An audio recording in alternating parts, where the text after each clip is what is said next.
Parte 1. A busca de Deus. Capítulo 2.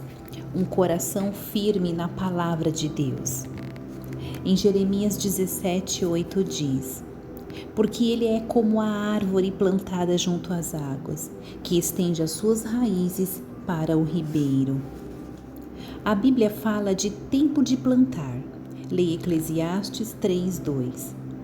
Para Jim, meu marido, esse tempo chegou como resultado do grande terremoto de 1994 aqui no sul da Califórnia. Um dos resultados da devastação que experimentamos em nossa casa, que fica a aproximadamente 4,5 quilômetros do epicentro daquele tremor, foi a perda de partes do muro. Depois de passado um ano daquele abalo sísmico, considerava-se uma bênção ter os muros de pé. Mas as paredes recentemente construídas estavam tão frias, tão tristes, tão nuas. As antigas eram charmosas, adornadas pela idade, cobertas por rosas e figueirinhas rera, uma espécie de trepadeira, como se fossem braços amigos envolvendo o nosso gramado, quintal, casa e qualquer um que estivesse ali desfrutando de sua beleza. A fachada de pedras tinha servido como um apoio invisível para amáveis recordações, coisas vivas e florescentes que acrescentavam fragrância e cor ao nosso quintal. Agora tínhamos de começar tudo de novo. Era nosso tempo de plantar. Então Jim plantou 13 novas figueirinhas rera. Tinham a função de amenizar a aspereza dos novos muros. 12 delas estenderam seus dedos mágicos e começaram a cobrir amigavelmente a parede.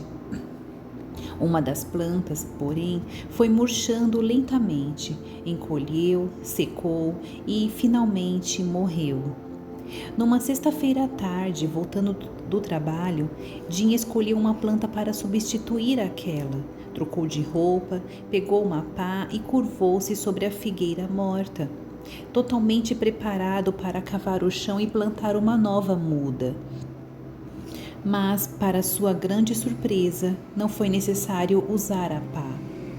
No momento em que pegou a planta, essa saiu facilmente do solo. Não havia raiz. Embora aquela planta tivesse encontrado todas as condições necessárias, algo estava faltando debaixo da terra. Não havia o essencial em seu sistema de raízes para que ela extraísse do solo o alimento e a umidade para dar-lhe vida. Este fato acontecido em nosso jardim retrata uma verdade espiritual. Para você e para mim, mostrando como Deus faz crescer em nós um coração de fé.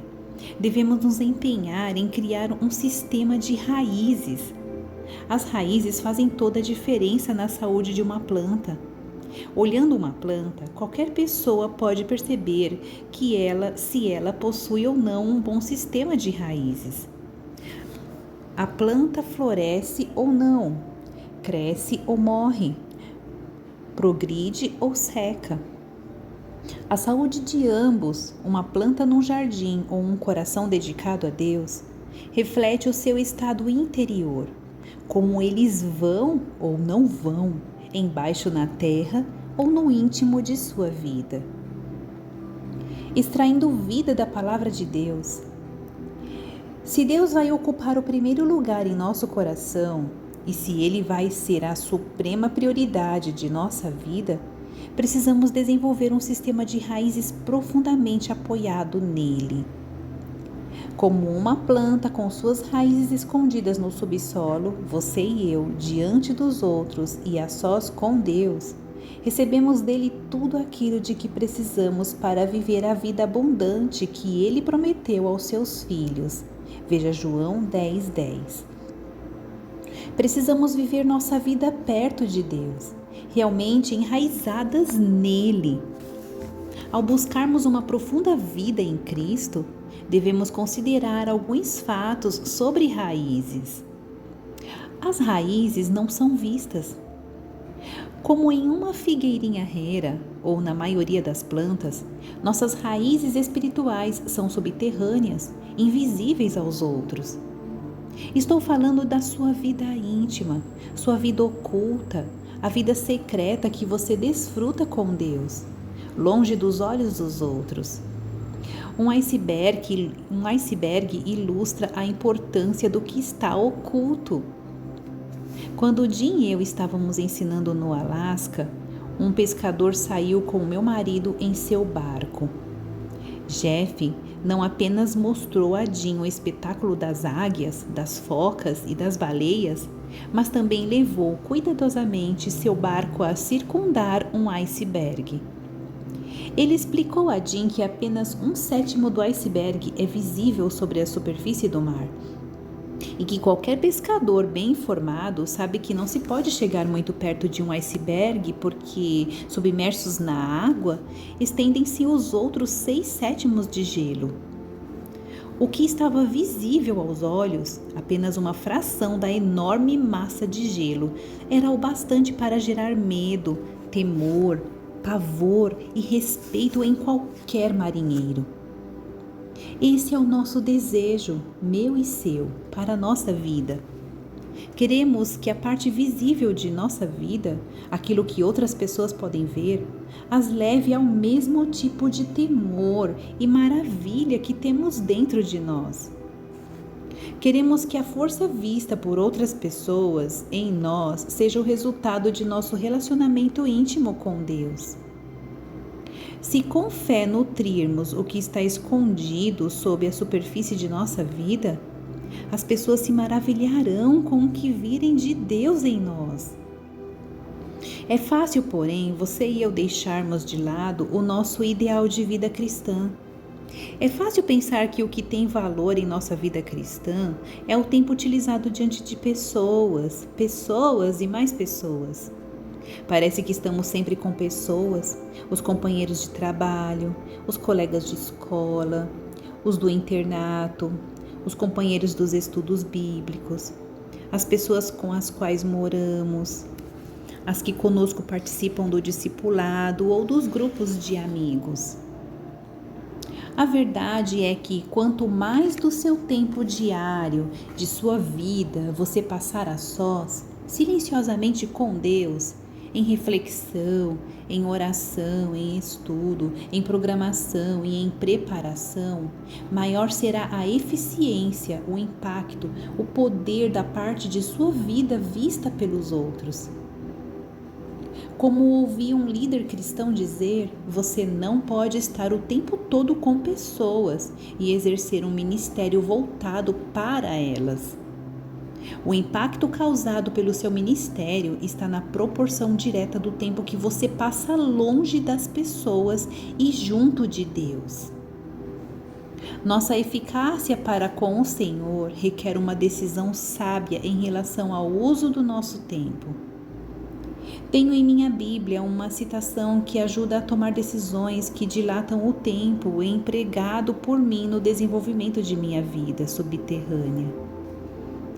Nós devemos dizer não só às coisas erradas e pecaminosas, mas ainda às coisas agradáveis, lucrativas e boas, que prejudicariam e atrapalhariam o cumprimento de nossos grandes deveres e principais tarefas. O que são essas coisas agradáveis, lucrativas e boas para você? Nossa eficácia para com Deus também requer solidão. Em seu pequeno livro A Maior Coisa do Mundo, de Dieppe, Henry Drummond fez essa observação. O talento se desenvolve na solidão. O talento da oração, da fé, da meditação, de ver o invisível. O caráter cresce na corrente da vida cotidiana. Conforme nossas raízes se aprofundam no Senhor, Deus nos afasta dos apelos deste mundo. Raízes são para aprofundar.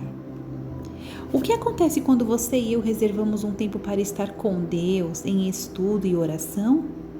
Recebemos dele, aprofundamos nossa relação com ele, somos nutridas, alimentadas.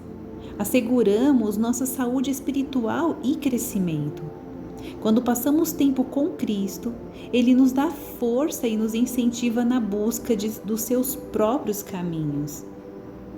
Chamo este tempo com Deus de a grande troca. Longe do mundo e fora da vista dos outros, troco meu cansaço por sua força, minha fraqueza por seu poder, minha escuridão por sua luz, meus problemas por suas soluções, meus fardos por sua liberdade, minhas frustrações por sua paz, minha agitação por sua calma, minhas esperanças por suas promessas, minhas aflições por seu bálsamo e conforto, minhas perguntas por suas respostas, meu embaraço por sua sabedoria, minha dúvida por sua garantia, meu nada por seu grandioso tudo, o temporal pelo eterno e o impossível pelo possível. Vi a realidade desta grande troca em um retiro anual para mulheres de nossa igreja. Minha companheira de quarto e querida amiga era responsável por esse evento que contava umas 500 mulheres. Karen enfrentou tranquilamente cada desafio e pôs seu senso administrativo para atuar em cada crise. Notei que quando o início de cada reunião se aproximava e o pânico crescia entre as líderes dos grupos que esperavam que as coisas corressem suavemente, Karen desaparecia. E quando algumas retirantes chegavam ofegantes, suando e cansadas ao nosso quarto, perguntando: "Onde está Karen? Nós temos um problema." Ela estava onde ninguém podia encontrá-la. Em uma dessas ocasiões misteriosas, vi de relance Karen descendo pelo corredor do hotel com sua pasta do retiro e a Bíblia na mão. Ela havia se preparado com antecedência para a sessão que se aproximava. Tinha revisado cuidadosamente os planos, o horário e os anúncios por uma última vez. Mas sentia a necessidade de ler algumas porções preciosas da poderosa palavra e então colocar nosso evento completamente nas mãos de Cristo em oração. Mais tarde, depois que Karen reapareceu, não pude deixar de notar o grande contraste entre ela e as outras líderes. Enquanto a ansiedade das outras mulheres crescia, Karen exibia a paz perfeita em Deus. Enquanto elas se irritavam, se preocupavam e desanimavam diante da pressão, a força de Karen, a força de Deus em Karen, brilhava com uma luz sobrenatural. Debaixo da terra e longe da multidão, ela havia trocado suas necessidades pela provisão de Deus.